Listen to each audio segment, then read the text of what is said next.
ठहर जाओ, थम जाओ। नाना प्रकार के ध्यान करने के बाद भी मन शांत नहीं हुआ ना? ध्यान की गहराइयों को छुआ? ध्यान से कुछ आनंद पैदा हुआ? नहीं।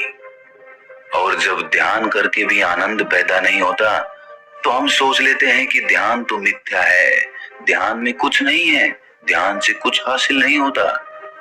लेकिन इतने महापुरुषों ने ध्यान की व्याख्या की है, ध्यान के बारे में लोगों को ज्ञान दिया है और बताया है कि जीवन के सत्य को जान पाने का एकमात्र रास्ता ध्यान है। तो कहीं ना कहीं ध्यान में सच्चाई तो बसती है। वो बात अलग है कि हम उसे पहचान नहीं पाते या ध्यान की गहराइयों में जा नहीं पाते, लेकिन उसका कारण हम स्वयं होते हैं। हमारी आदतें हमारे विचार का रूप लेकर ध्यान की गहराइयों में जाने से हमें रोक देती है। अगर आप गहरे ध्यान का अनुभव करना चाहते हैं तो जो आदतें मैं आज आपको बताने वाला हूं, अगर वो आप छोड़ देते हैं, आप त्याग देते हैं, तो आप ध्यान में आसानी से उतर पाएंगे। और अगर एक बार आप ध्यान में उतर गए तो बस फिर आनंद ही आनंद, मन में शांति ही शांति। आखिर वो कौन सी आदतें हैं जो ध्यान में रुकावट पैदा करती है? चलिए इस कहानी के माध्यम से समझते हैं। इससे पहले कि आप इस कहानी में खो जाएं, इस चैनल को सब्सक्राइब जरूर कर लें। तो चलिए कहानी शुरू करते हैं। बात उस समय की है जब भगवान बुद्ध नगर नगर घूमकर ध्यान का प्रचार प्रसार कर रहे थे। इसी काम के लिए उन्होंने बहुत से बौद्ध भिक्षुओं को भिक्षा देकर और ज्ञान देकर अलग अलग दिशाओं में भेज दिया था, जो बुद्ध की तरह ही अलग अलग नगरों में उनकी सीख, उनके ज्ञान का प्रचार प्रसार कर रहे थे। ऐसे ही एक बौद्ध भिक्षु उत्तर भारत के गांव में आया हुआ था। वहां पर रहकर वो गांव वालों को ध्यान की शिक्षा दीक्षा दिया करता था और वहीं से भिक्षा मांग कर खाया करता था। वो नित्य सुबह और शाम गांव के लोगों को बुलाकर ज्ञान के ऊपर उपदेश और ध्यान की प्रक्रियाएं कराता था। ऐसे ही एक दिन चंद्र नाम का युवक अपने बहुत सारे मित्रों के साथ वहां पर ध्यान करने के लिए आता है। लेकिन 10 दिन तक ध्यान लगाने के बाद भी उसके अंदर कोई आनंद पैदा नहीं हुआ। इससे उसका मन ध्यान से हटने लगा। लेकिन चंद्र बहुत ही दृढ़ संकल्पी आदमी था। वो कैसे भी करके ध्यान की अवस्था को प्राप्त करना चाहता था। इसीलिए एक दिन संध्या समय उसने उस बौद्ध भिक्षु से एक सवाल पूछा। चंद्र ने कहा कि गुरुदेव, आप हमें ये तो बताते हैं कि ध्यान करने के लिए किस तरह की जीवन शैली अपनानी चाहिए, क्या क्या काम करने चाहिए, क्या क्या आदतें अपनानी चाहिए, आप हमें सब कुछ बताते हैं, लेकिन फिर भी मैं ध्यान में नहीं उतर पा रहा हूँ।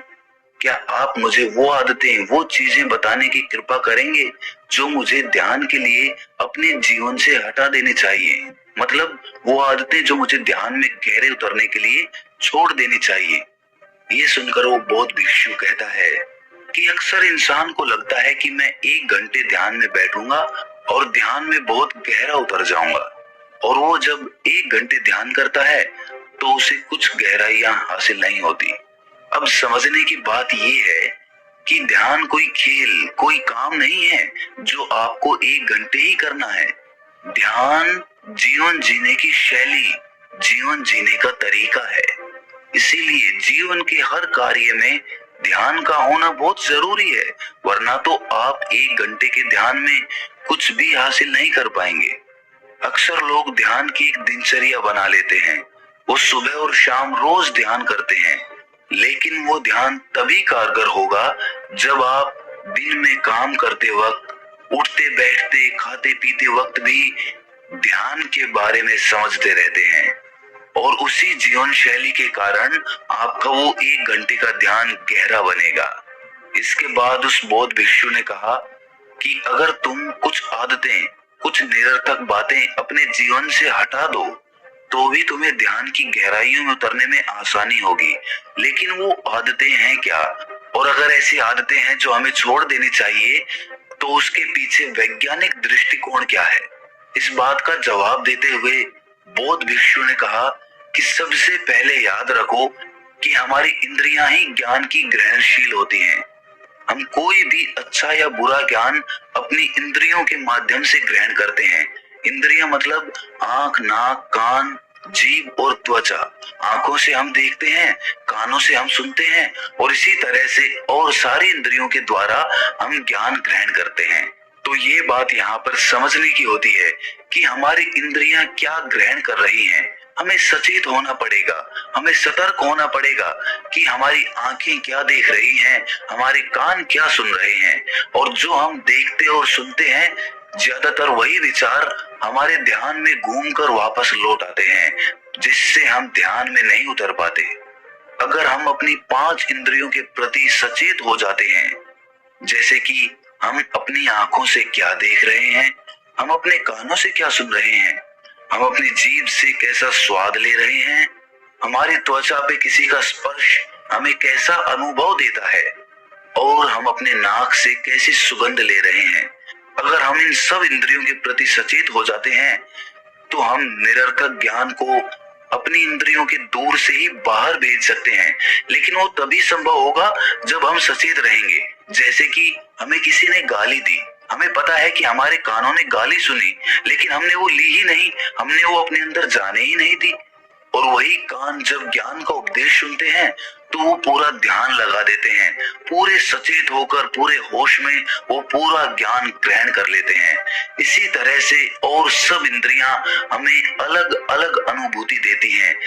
जैसे कि किसी वेश्या का स्पर्श और एक माता का स्पर्श, दोनों के स्पर्श में बहुत अंतर होगा, लेकिन अगर हम सचेत होंगे तो दोनों के स्पर्श को हम अलग अलग तरीके से अनुभव कर पाएंगे और ये देख पाएंगे कि किस स्पर्श के कारण हमारा मन अशांत होता है।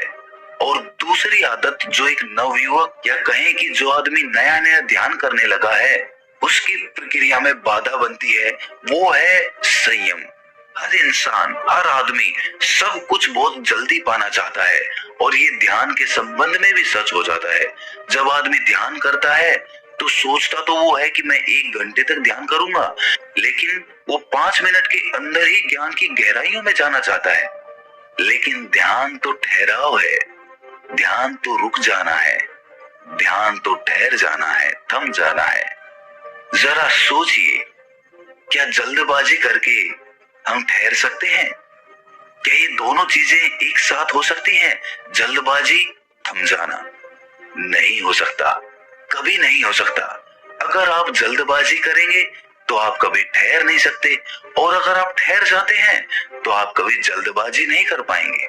इसीलिए ध्यान में गहरे उतरने के भाव को, ध्यान से कुछ हासिल करने के विचार को, उस सोच को त्याग दो, उसको छोड़ दो, क्योंकि वही विचार, वही अनुभूति तुम्हें ध्यान की गहराइयों में ले जाने से रोक देगी। कुछ हासिल करने की सोच लेकर यहाँ पर कुछ हासिल नहीं होता। खाली हाथ लौट जाओगे और बाद में पछताओगे कि मैंने तो मेहनत की और ध्यान से कुछ हासिल नहीं हुआ। लेकिन ऐसा था नहीं, क्योंकि तुम कुछ पाने के मकसद से गए थे, इसीलिए तुम्हें कुछ नहीं मिला। और जिस दिन तुम कुछ पाने के मकसद से नहीं बल्कि कुछ देने के मकसद से ध्यान करोगे तो तुम ध्यान की गहराइयों को छू पाओगे। तो तुम्हें अनुभूति होगी कि ध्यान क्या है और ध्यान का आनंद क्या है। इसीलिए संयम रखो, सब्र रखो। सब्र के फल हमेशा मीठे होते हैं, ये हमने सुना तो है लेकिन कभी अमल नहीं किया।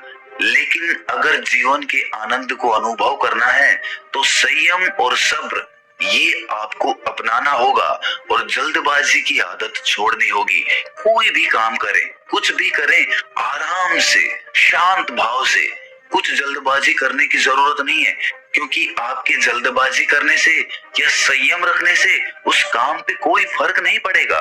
वो काम तो फिर भी पूरा होगा, हो सकता है उसमें वक्त थोड़ा ज्यादा लग जाए, लेकिन वो वक्त ही आपके लिए ध्यान का रूप बन जाएगा।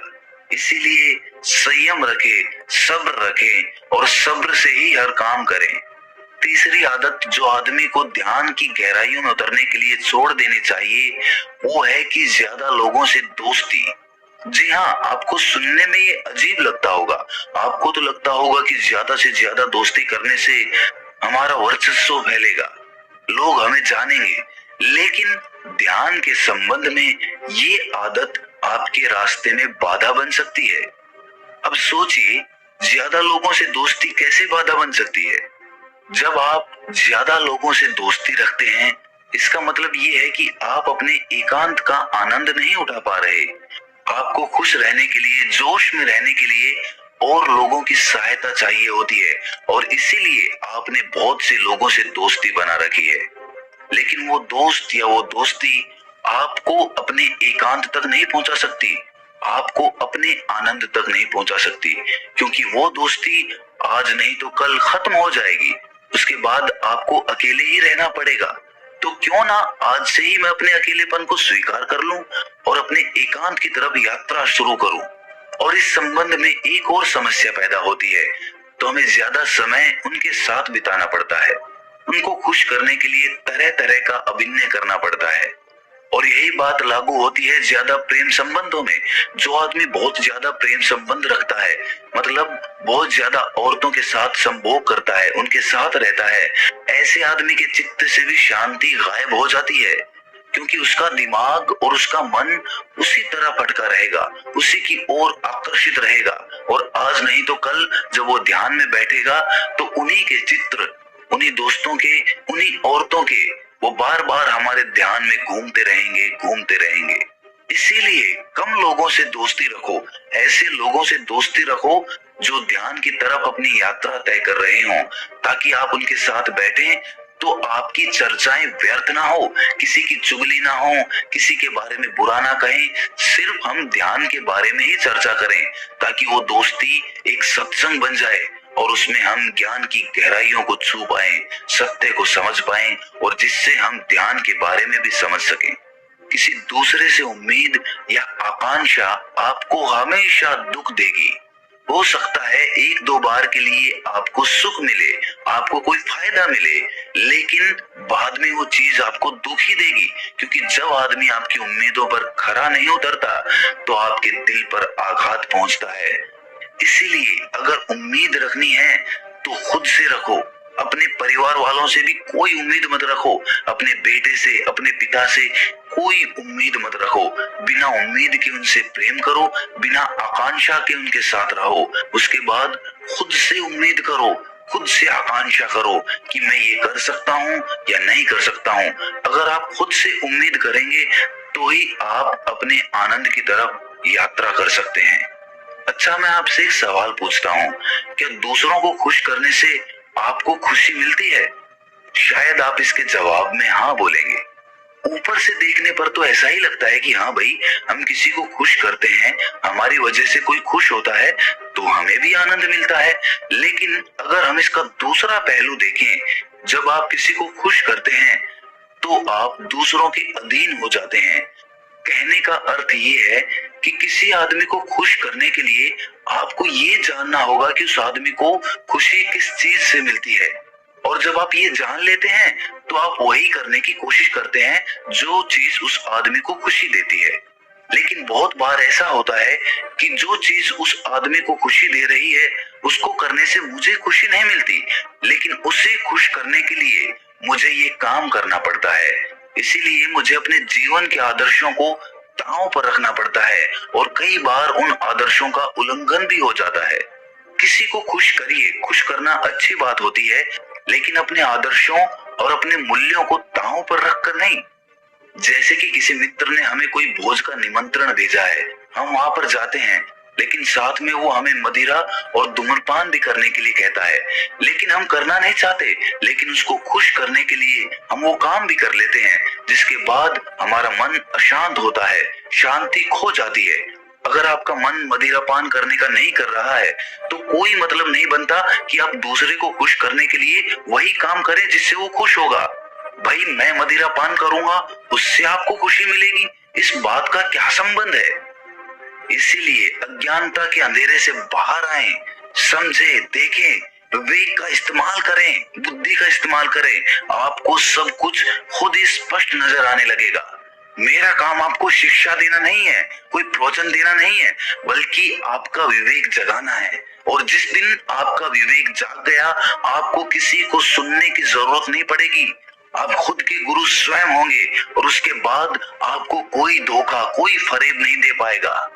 और अगर अज्ञानता से बाहर आना है तो एक छोटी सी प्रक्रिया हमेशा करते रहिए। अपनी श्वास के प्रति, अपनी सांसों के प्रति सचेत रहिए। अगर सांस छोटी जा रही है तो हम जान रहे हैं कि सांस छोटी है, और अगर सांस लंबी जा रही है तो हम जान रहे हैं कि सांस लंबी है। और वो सांस नाक के कौन से कोने से टकराकर बाहर आ रही है, इसके बारे में भी हमें सचेत होना होगा। इस क्रिया को कुछ भी काम करते वक्त अपने दिमाग में रखिए। इसके बाद आप ज्ञान को धीरे धीरे हासिल करने लगेंगे। आपका अज्ञानता का अंधकार विलीन होता चला जाएगा। उसके बाद आप ध्यान की गहराइयों में जा पाएंगे। तो दोस्तों, कैसी लगी ये कहानी आपको कमेंट सेक्शन में जरूर बताएं, और अच्छी लगी तो इस चैनल को सब्सक्राइब जरूर कर लें। तो चलिए मिलते हैं अगली कहानी में, तब तक के लिए अपना ख्याल रखें।